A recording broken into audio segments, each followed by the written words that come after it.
We'll now move on to the question session for the scholars who've presented in the first session.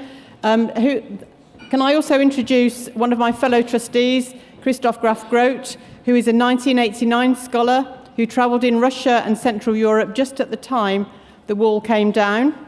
Chris has farmed in East Anglia for 38 years and following his scholarship became the founder of Spearhead International, today farming some 85,000 hectares in Central Europe and the UK. He joined the board in 2012 and he will now lead the discussion session with the 4 scholars who've spoken this morning. Your Royal Highness, Chairman, ladies and gentlemen, good morning. I think you will agree that we've made a good start to the conference. Thank you to our speakers. It's question time. I'm afraid I'm not Richard Dimbleby, although this looks like it. So please go easy on me. When you ask a question, please give your name, your scholar year, who you want to direct your question to, and please keep it short. Question 1, please.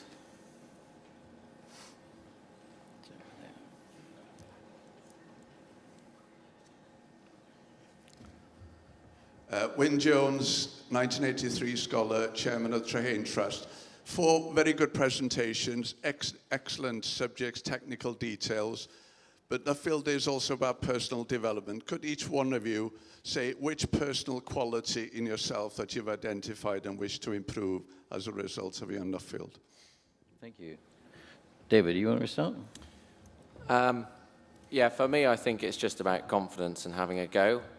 Some people in our industry have achieved so much in so little time, they don't always remember to tell you, or they don't remember themselves, how little they knew when they started off. You think, well, this person knows so much and they've achieved so much, how would I even start? But luckily there are some really honest ones which will tell you they had no idea what they were doing at the start. They worked it all out as they went along and they got stuck in and had a go, and I think it's that real attitude that sort of stayed with me. Tom. Public speaking.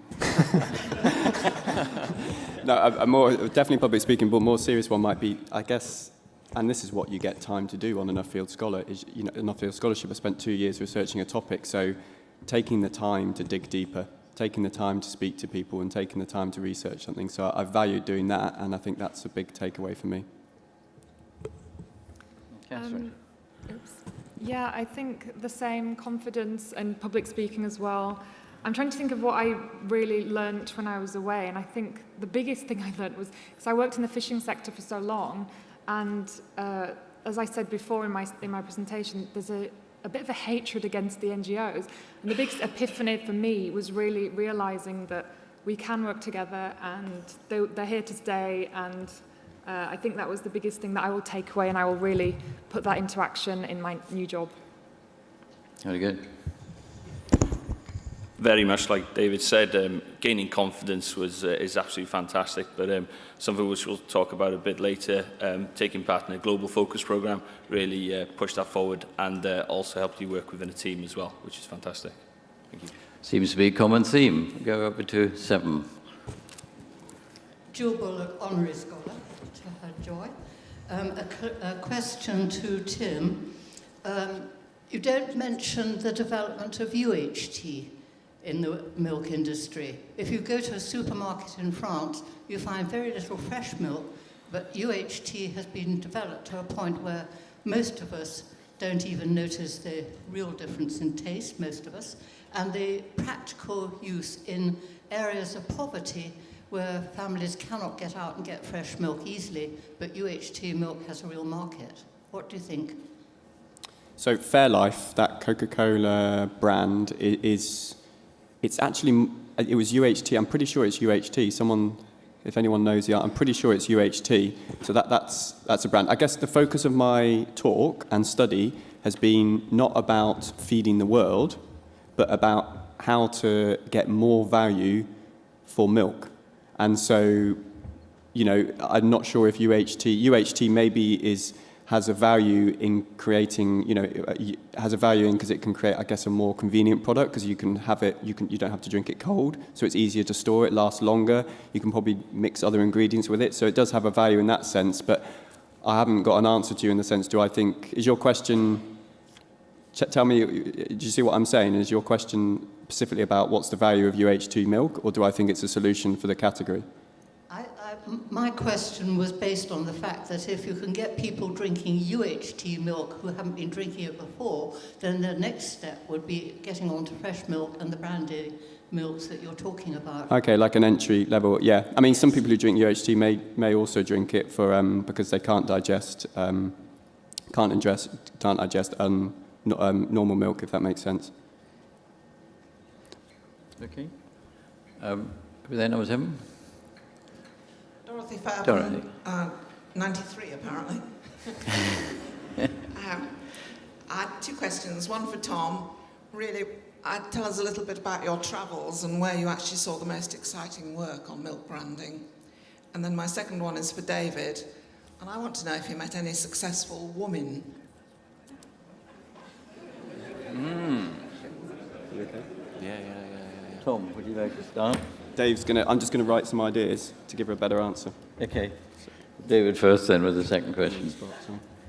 As ever in our industry, I guess the predominant, the majority of the people I was steered towards were male, because that's the nature of the beast that we work in. But in terms of successful women farmers, there are plenty that I met. But I would also say that in every successful farming business, you usually got a straighter answer when you spoke to the woman involved, whether she was just support to the farmer at home, or whether she was an active partner in that business. That was always where you got where I got the most honest answer as to whether they're actually successful or not. Because when whoever is at the helm of the business will tell you their story, but it's quite often only when you actually got into their home or whatever and spoke to their spouse or their partner, whether you get to know whether the other aspects of their life are as they should be. So I think, yeah, definitely that was very, very sort of key in the study, even though, like I say, probably the majority of active farmers that I engaged with were male. Hi, Dorothy. I'll give you a longer answer in the break, but one interesting point I could make is that I think some of the most interesting liquid milk brands that I came across were ones that were started by people from outside of the dairy sector. So that kefir brand was started by a Russian ballerina who moved to London and grew up having kefir and thought, why isn't there this brand in the UK? I think I can make it a success. So she went out and created a brand. She was on Dragon's Den, and I think she turned them down. And then there was a barista in London who was very successful and just thought to himself, why, people pay, we have all this focus when you go to a coffee shop is on the coffee, and people pay, what, £2, 40, 50, 60, 70, maybe getting up to £3 in some cities for a coffee, and yet they were buying milk. They didn't really care about the milk, but actually milk is whatever. If you get a latte, it's about 70% of the coffee. So he thought that there must be an opportunity here, so he went and started a brand, a specialist milk for coffee brand, and went and sourced the milk from suppliers, etc. So I think it's not a surprise, or it's almost like a criticism of the dairy sector that 2 outsiders have created successful brands, and I guess that's something that the dairy industry should react to. And it is doing in some. I'm being a bit critical because there are Arla and things that are doing a lot of focus on brands, but we can talk more in the break about other good examples that I saw in the US and the rest of Europe. Thank you. Can we have number 6 twice and then number 1? Neville Stein from Norfolk, Nuffield scholar from the 20th century. I want to take Kathryn up on a point about the media. I'm very worried that there's only 100 cod left in the sea because the Brisley Cricket Club are having a quiz and chips on Saturday night, and we need 50 of them, so if you could organise that. My more serious point is that you say that there was very little reaction to these newspaper headlines. They are so crass and so stupid nowadays that, particularly with the Telegraph, I only believe the date that's on the top of the paper. Any of us in this hall who read something in the newspaper that we know something about know they've got it wrong. And so why do we believe them the rest of the time? Thank you. Kathryn, how do you answer that? Good question, actually. And I've spent my career in battles with newspapers, actually, and what they print and how far removed it is from the truth. But the cod example, I couldn't really explain it in my presentation, there wasn't time, but the reason they said 100 cod was because they took a cod of 13 years old, which is an ancient cod. A cod is an adult when it's about 2 years old. So they took the figure, an adult would be anything from 13 and above. So it's like me saying, well, an adult human is anyone over 100 years old, so there's only 20 adults in the world. I mean, it's nonsense. But they decided to print it. I've heard rumours that there was some NGOs involved kind of pushing this story and kind of misleading the journalist in question. So that was a bit of it was quite a shame. But the role of the press in providing information to the consumer is just so important. And if the industry don't engage with them, because the amount of times when I was working in the sector that we'd see a press release, word for word taken from an NGO press release, and there'd been no phone call to us, what's your reaction about this piece of news? Nothing at all. They would just go with what they were given. But I think also in their defence, they're under a lot of pressure. It's kind of a digital news world now, 24-hour news cycles. So they are under a lot of pressure, and the journalists don't really have much fisheries knowledge because it's very technical as a sector. I don't know how it is for the agriculture sector. So as a result, they just are fed these press releases that are pre-written. But there's where the industry could come in. They could also engage with them, try and build up these strong relationships with them. So when you do get these crazy kind of facts, they will know who to go to and ask, is this correct? But I think it has to come from both sides, mainly from the press side. But I think there's real room for improvement there. I'll take number 1 next, then 5, 6, and 7, but that'll have to be the last one. Thank you. Hi, Nadine Porter, 2017 New Zealand Nuffield Scholar. Congratulations, firstly, fantastic presentations. My question is for Kathryn. Your point about collaboration across the fishing industry, something that affects all of our industries, and it's ongoing with a number of issues across agriculture and the primary sector. Have you got any other examples outside fishing, the fishing industry, where you've seen really good collaboration elsewhere in the world on your travels, and comment on that? Actually, yes. When we were on our GFP, I thought, I'll learn so much in these exotic, in Chile, and actually I learned the most in the Netherlands, which was about 10 minutes down the road from Brussels. And we actually went to a fellow scholar's farm, and he was telling me that what they do in the Netherlands, because it's all very business focused in the Netherlands, and they have these farm advisors that came to the farm and just said, the NGOs will get on your case if you don't fix this, or if you don't try and do a trial to prove that, you're trying at least. And so this farming advisor was really a kind of go-between between the farm and between the kind of NGOs. And he explained, this is where you could really improve. Just try, and if you don't, well, then you have the proof that you can't change it. So that was a really good kind of thing that I saw. And I noticed, because I don't really follow farming that much, but I did notice that in the Common Agriculture proposal, they're proposing to have these farming services, farming advisors, which I think is an excellent idea. And I really think that the fishing sector should have the same, because it would be this go-between between the two sides, because at the minute, there's no real dialogue between them at all. So I think a fishing advisor would be a really good contribution. Thank you. Over there, number 5. Thank you, Chairman. James Black, 1998 scholar. Well done to you all for your presentations. You've got through the first part of your journey as Nuffield scholars. I was talking with Alison Blackburn yesterday about conference, and she was saying one of the things she'd been told a long while ago was that after a conference you should go away with 3 things, thinking about 3 points. You should make a point of going to see 2 people, and there should be 1 thing that you're going to do. I'd like to ask all the scholars to tell us what the 1 thing that they're going to do with their scholarship is, please. Start with you.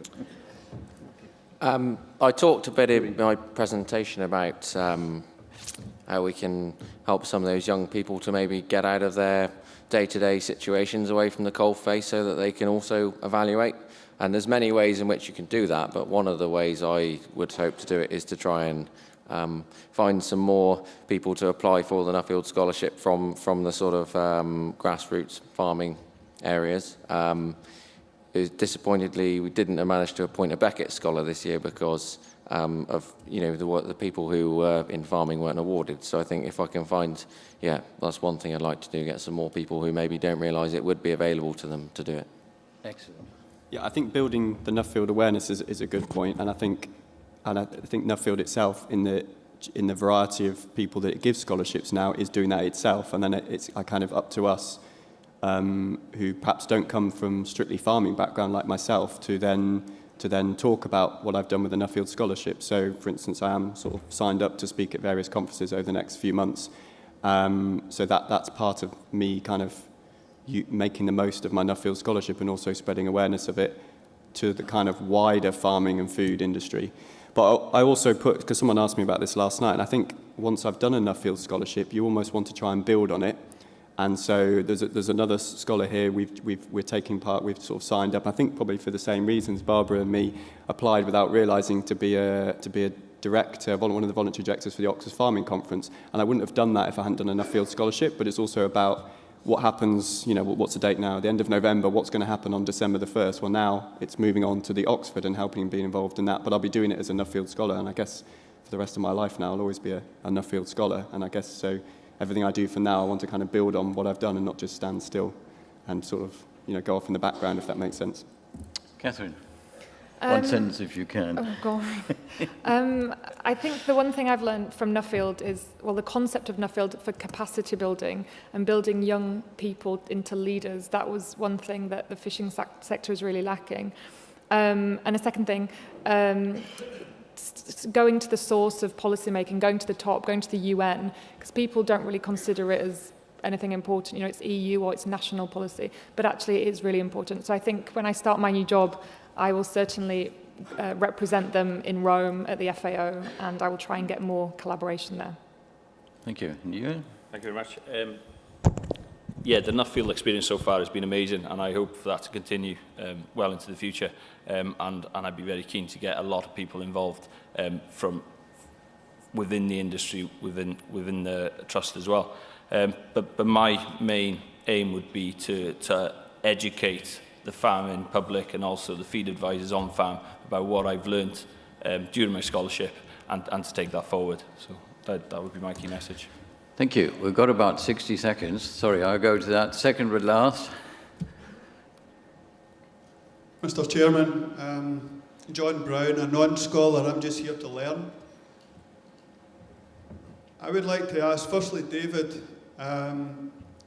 succession, as you were going round, is one of the big hot topics in farming, probably the biggest things which you will have seen as you travelled around the world as to how the next person takes over the business and keeps driving it forward, and how you found that as you were travelling. The other one was to Tom. In a past life we used to have a dairy farm, and now we're a beef finisher. But one of the problems you have with branding is it gets lost in the system. So as much as a 150 cow dairy farm, which is probably a very small family unit of 1 or 2 people, how do you expect them to create a brand? And even if you go to the 1,000 cow unit, how can he create a brand? Because selling to Arla or to what was Wiseman's or whoever you want to, it gets lost in the system, and no much marketing will increase anything to do with pence per litre back to you. As much as all of that is relevant, should we not really just sell everything through Amazon? Thank you. Because of my own situation, succession was a bit of a side topic for me as I went round.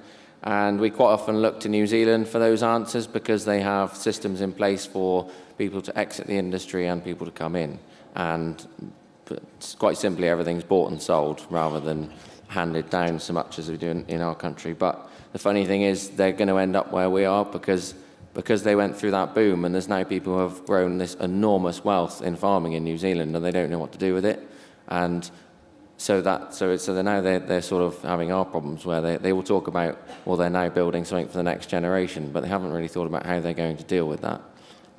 So I don't know that necessarily is the answer, but what I would say is there's no, unfortunately with this subject, you can't really copy anyone, because no one will be dealing with the same people that you are dealing with, whether it's your parents or your children, no one will be dealing with those same people. It's such, so everyone has to come up with their own solution, and I'm no succession expert. There are some amongst us, and the message is always just to get started, whatever you do with it.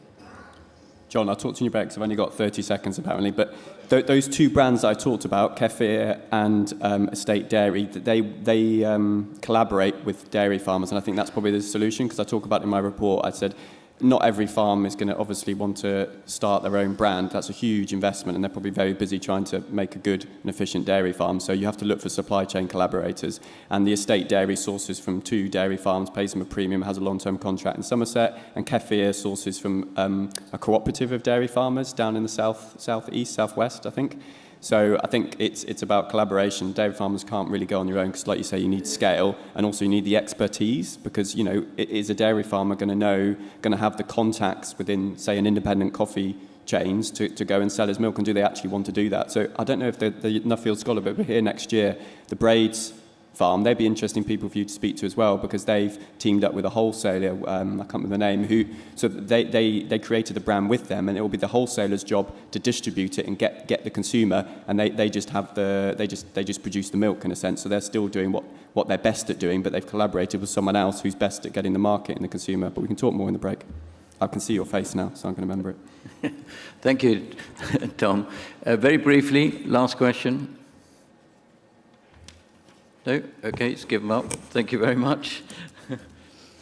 We could go on, but time is up, I'm afraid. Please join me in thanking the speakers for the enlightened talks about their study subjects. Well done.